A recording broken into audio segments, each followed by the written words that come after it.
اس لیے جب جنگ میں رشیا شامل ہوا تو ٹرپل انٹانٹ کے تحت اس نے یوکے اور فرانس سے مدد مانگی، لیکن یوکے کا ماننا تھا کہ یہ وار رشیا کے ہے اور یہ اسے خود ہی لڑنی چاہیے، اور وہ خود لڑائی میں پارٹیسپیٹ نہیں کرنا چاہتا تھا۔ وہی فرانس نے بھی چپی ساتھ رکھی تھی۔ فرانس کے نان کلیئر جواب سے جرمنی کافی ٹینشن میں تھا، کیونکہ اگر فرانس اس جنگ میں پارٹیسپیٹ کرتا تو جرمنی دونوں طرف سے گر جاتا، جس سے اس کے لیے جنگ جیتنا ناممکن ہو جاتا۔ اس لیے اسکلیفن پلان کے حساب سے جرمنی نے فرانس پر حملہ بول دیا۔ میپ کے حساب سے دیکھیں تو جرمنی امپائر رشیا اور فرانس کے درمیان میں آتا تھا۔ چونکہ رشیا ایک بڑا اور طاقتور ملک تھا، اس لیے اس پلان کے تحت جرمنی آرمی کو سب سے پہلے فرانس پر حملہ کرنا تھا تاکہ اسے جیت لیا جائے۔ پھر جرمنی اپنی پوری ملٹری کو ملا کر رشیا پر حملہ بول کر اسے بھی جیت لے گا، اور اسی طرح جرمنی یورپ کے بڑے حصے پر اپنا قبضہ جما لے گا۔ فرانس نے اپنے اور جرمنی کے بارڈر پر پہلے سے ہی کافی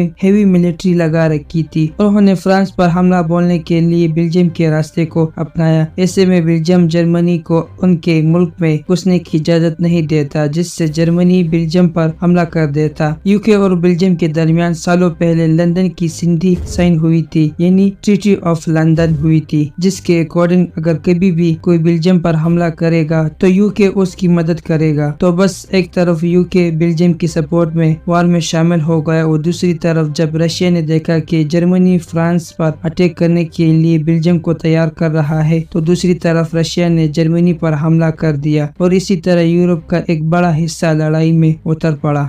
ورلڈ وار 1 میں دو گروپس آپس میں لڑ رہے تھے، جس میں ایک طرف جرمنی، آسٹریا ہنگری اور اوٹومن امپائر تھے، دوسری طرف یوکے، فرانس، اٹلی، رشیا اور سربیا تھے۔ اس وار میں بعد میں امریکہ اور جاپان بھی شامل ہوئے۔ اس وقت یوکے دنیا میں لگ بھگ 25% جگہ کو اکیلے اپنی قبضے میں لے کر بیٹھا تھا، جس وجہ سے یوکے اور جرمنی کی ٹیریٹریز اور کالونیز نے بھی اس وار میں پارٹیسپیٹ کیا۔ جب New Zealand, South Africa, Rhodesia, Romania, Greece, Belgium, Canada, سوویا، پورچگل، مونٹینیگرو اور پولینڈ جیسے ملک شامل تھے۔ انڈیا نے بھی اس وار میں پارٹیسپیٹ کیا تھا، کیونکہ اس وقت انڈیا پر یوکے کا حکومت تھا، جس وجہ سے یوکے نے اپنے سولجر سے بھی زیادہ انڈین سولجرز کو وار میں بھیجا۔ وار کے دوران جرمنی نے اپنی سبھی سبمرینز کو پانی میں اتار دیا تھا، جو یوکے کے نوسینا کو اڑانے کا کام کرنے لگے، لیکن غلطی سے جرمنی نے یوکے کی ایک ایسی نیول شپ کو ٹارگٹ کر دیا جس میں امریکہ کے 128 پیسنجر جو یوکے سے امریکہ جا رہے تھے، اور اٹیک کے وجہ سے سبھی مارے گئے۔ جرمنی نے امریکہ سے اس بات کے لیے معافی بھی مانگی تھی، لیکن اس کا کوئی فائدہ نہیں ہوا، اور اس کے بعد اب وار میں امریکہ بھی شامل تھا۔ پہلے تو جرمنی کافی اسٹرانگ دیکھا گیا تھا فرانس میں، اور یہ پیرس تک پہنچ گئے تھے، لیکن یوکے اور امریکہ کے سپاہیوں نے وہاں جرمنی کی آرمی کو مار دیا۔ رشیا میں ورلڈ وار 1 کے آخری کچھ ہی دنوں میں کافی انقلاب ہونا شروع ہو گئی تھی۔ رشیا میں بھی اسی دوران اکتوبر ریولوشن بھی دیکھا گیا تھا،